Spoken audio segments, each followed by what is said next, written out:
A strong warning of trouble ahead across Oregon as hospital beds are filling up.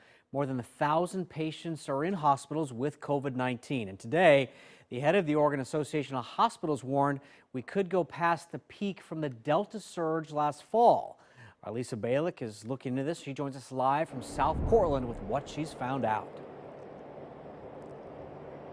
Yeah, there's still a lot of people who think Omicron is no big deal. But right now, if you have to go to the hospital, if you have to go to the ER, you need a hospital bed, you may find out things are quite different in terms of it being a very big deal. Now, we found out today hospital capacity right now, well, they are about 90% full at hospitals across the state. Normally, it's about 60 to 70%. Adding to that, staff shortages. Well, most of the more than 1,000 hospitalized patients right now with COVID are not as sick and needing ICU care as during Delta. The number of patients is overwhelming. In some places here in the metro area, patients being housed in conference rooms and other spaces until rooms open up.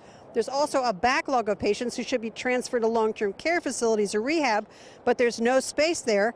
Staff shortages there as well. The next couple of weeks are going to be really tough, and it is important for people to understand that. There is a war going on in our hospitals against this virus that isn't visible to the public.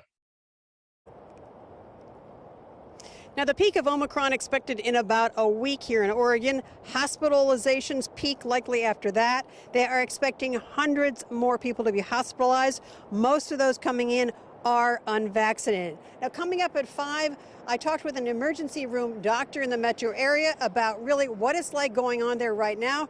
Pretty interesting. We'll have details for you coming up today at 5. Live in South Portland, Lisa Balick, KOIN 6 News.